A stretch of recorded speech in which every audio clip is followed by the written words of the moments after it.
बोलना आसान है, कुछ भी बोलना उससे भी आसान है, लेकिन मीनिंगफुल बोलना, क्रिएटिव बोलना, कंस्ट्रक्टिव बोलना अपने लिए तो संभव है, अपने बारे में तो संभव है, लेकिन दूसरों के बारे में काउंसलिंग इज नेवर।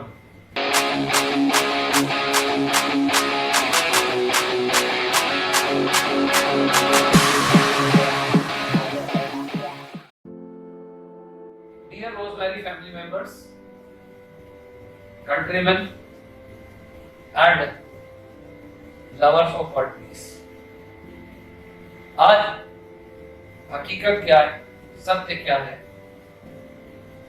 वो है कि हमें काम से काम करना चाहिए। जो गरजते हैं वो बरसते नहीं, जो बोलते हैं वो करते नहीं, और अगर हम चाहते हैं कि action speak louder than the words, और the face is an index of a person's mind, तो आवश्यकता है कि हम राजनीति से ऊपर उठें। आवश्यकता है कि हम ढकोसलेबाजी से ऊपर उठें। पंडित हो, मौलवी हो, ज्ञानी जी हो, प्रीस्ट हो, क्रिश्चियनिटी में ब्रदर्स और फादर, या कोई अभिवक्ता या प्रवक्ता हो, वो बिना मतलब ही कॉन्फ्रेंस करने लगता है, सत्संग करने लगता है, उसके पीछे उसके मूल में क्या होता है? वो अपनी रिकॉग्निशन चाहता है। उसका जो एक्सप्लेनेशन होता है वो जनहित में नहीं होता, इंडिविजुअल अपनी स्किल को बढ़ाने के लिए। जहां दो बर्तन होते हैं वो वैसे ही टकराते हैं जहां जैसे डिफरेंस ऑफ। तो डियर सोशल बीइंग्स, अगर सोसाइटी को स्पीड से बेटरमेंट की ओर ले जाना है तो हमें बहुत अधिक काउंसलर नहीं होना चाहिए। कल मुझे एक बेटी पूछती है, क्या मेरा भविष्य क्या होगा, क्या मैं किसी एस्ट्रोलॉजर से बात करूं? तो मैंने कहा एस्ट्रोलॉजर हो या पापिस्ट हो, साइकोलॉजिस्ट हो, अगर तुम पीएचडी करके अपनी खुद की साइकोलॉजिस्ट नहीं हो सकी, अपनी खुद की मेंटोर नहीं हो सकी, तो दूसरे को तो जितना तुम बताओगे उसके आधार पर ही तो उसका निर्णय होगा। बोलना आसान है, कुछ भी बोलना उससे भी आसान है, लेकिन मीनिंगफुल बोलना, क्रिएटिव बोलना, कंस्ट्रक्टिव बोलना अपने लिए तो संभव है, अपने बारे में तो संभव है, लेकिन दूसरों के बारे में काउंसलिंग इज नेवर। फ्रेंड्स, इसलिए मैं एडवाइस करता हूं कि हमें कॉन्फ्रेंसेस से, रेडी विटनेस से बदलना चाहिए। क्यों? कि reading makes an exact man, conference are ready man and writing a perfect. यदि हम अपनी प्रोग्रेस, अपना डेवलपमेंट, अपना इंप्रूवमेंट चाहते हैं और हम चाहते हैं कि लोगों की जो दृष्टि हमारे प्रति है उसका हम पर कुप्रभाव ना पड़े,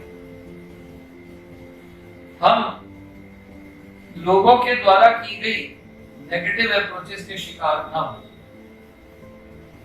तो हमें उतना ही रिलेशन करना चाहिए जितना जरूरी है किसी के भी पर्सनल लाइफ में, पर्सनल डेप्थ में जाकर उससे प्रेरणा लेना।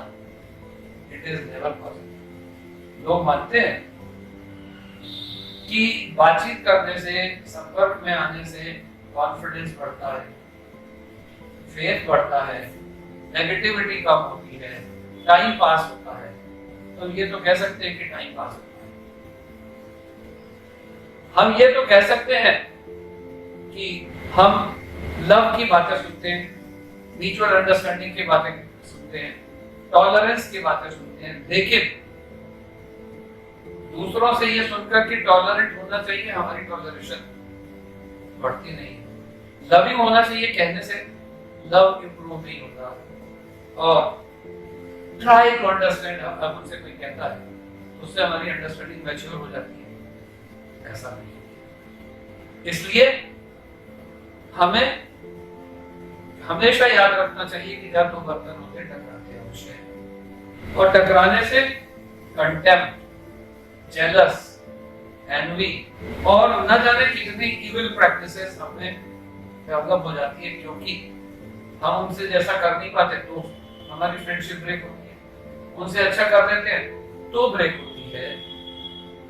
इसलिए मेरा तो सभी लोगों से सजेशन है कि इवन बच्चे भी 18 साल से ऊपर के हो गए तो उनको भी ज्यादा भाषणबाजी नहीं होनी चाहिए। क्यों? कि जो भाषण में हम कहते हैं सत्यवादी होना चाहिए, तो क्या हम होते हैं? हम कहते हैं झूठ नहीं बोलना चाहिए, तो क्या हम हमेशा सच बोलते हैं?